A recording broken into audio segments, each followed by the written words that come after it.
Assalamualaikum warahmatullahi wabarakatuh Bapak Ibu. Saya Silvi, dosen di Universitas Muhammadiyah Tangerang.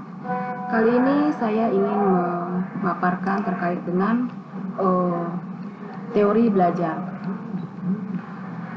Tujuan khusus pembelajaran adalah menjelaskan implementasi teori belajar, kemudian menjelaskan motivasi belajar, lalu menjelaskan juga tuntutan belajar di perguruan tinggi.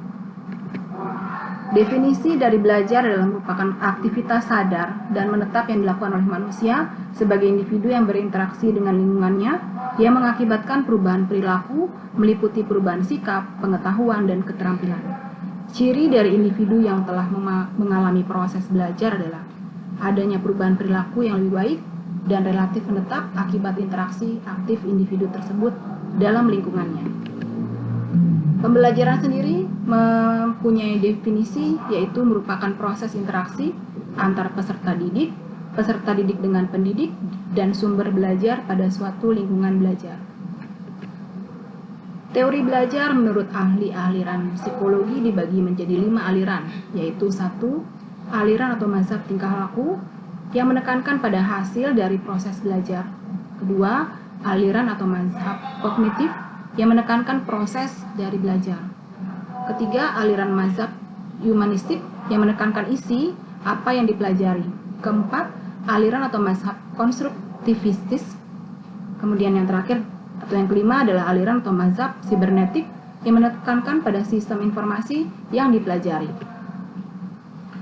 Penjelasan dari aliran atau mazhab tingkah laku atau behaviorism merupakan salah satu aliran yang mendeskripsikan bahwa belajar merupakan aktivitas yang dapat mengubah perilaku individu, dan perilaku tersebut dapat dipelajari dan dijelaskan secara ilmiah sebagai respon terhadap stimulus yang diberikan. Tokoh-tokoh dalam teori belajar ini adalah Edwin Guthrie, Thorndike, Bloomhuis, Frederick Skinner, Baruda, Ivan Pavlov, Zombie, Watson, dan Clark. Kemudian aliran atau mazhab kognitif merupakan salah satu aliran yang mendeskripsikan bahwa belajar merupakan proses berpikir di balik tingkah laku yang terjadi ataupun perubahan persepsi dan pemahaman. Menurut teori ini, setiap orang telah mempunyai pengalaman dan pengetahuan dalam dirinya yang tertata dalam bentuk struktur kognitif.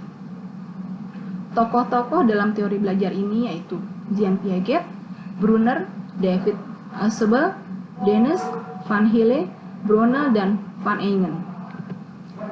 Kemudian aliran atau mazhab humanistik merupakan aliran belajar yang mendeskripsikan bahwa belajar merupakan usaha untuk memanusiakan manusia.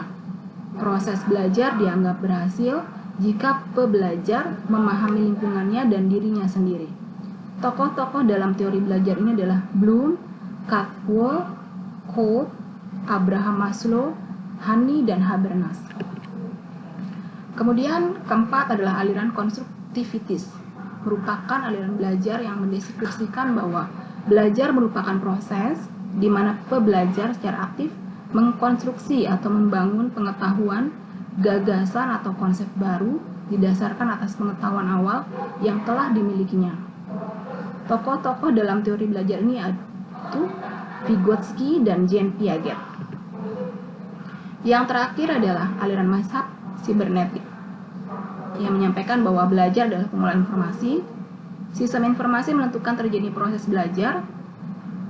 Tokoh teori belajar sibernetik ini adalah Landa yang melakukan pendekatan algoritmik dan heuristik, Pass dan Scott, tipe mahasiswa, Hollis, dan heuristik. Demikian yang dapat saya sampaikan.